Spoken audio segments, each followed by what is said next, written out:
Okay, next up is going to be Leveling with the Gods. It is currently, as of this recording, 30 plus chapters. It is free online. There was no English publisher. This is a online webcomic that is translated by fan groups. Here is the comic description. He became stronger, faster than anyone else, but he lost. In the end, there was only despair for Kim YuWon. In his last moments, he was given another chance. Through the sacrifice of his comrade, his fate had not yet been sealed. Returning back to the past, he attempts to climb the tower again with his unmatched talent to fight the ancient evils that threaten to destroy the tower.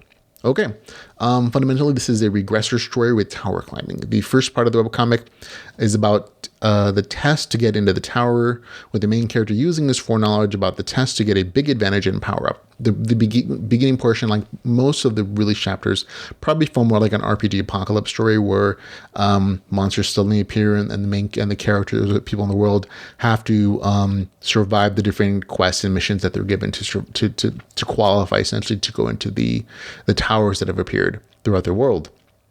And that's what most of the release chapters are currently.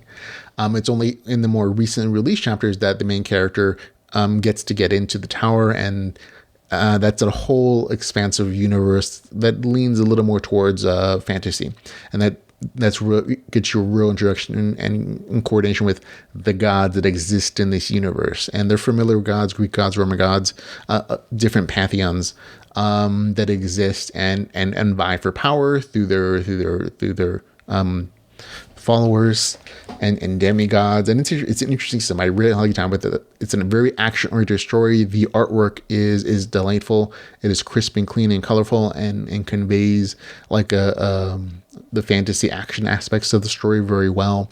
I had a good time with it. And the main character, even though he's a regressor, he still has to fight for his power.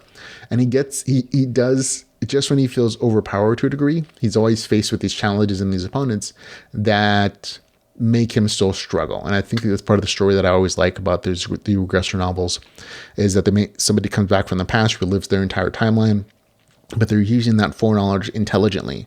And the power they gain, they still have to work for, even though they have ideas about cheats or different things that combine to give them power boost. There's always somebody who's more powerful than them that they have to fight through or face off against that test the limits of how they're progressing. So this is a good story. Had a good time with it. I'm still enjoying it as it progresses. Leveling with the Gods gets score 7.5 out of 10. Very solid, enjoyable review score. Again, that's 7.5 out of 10 for Leveling with the Gods. Definitely go check out this online webcomic.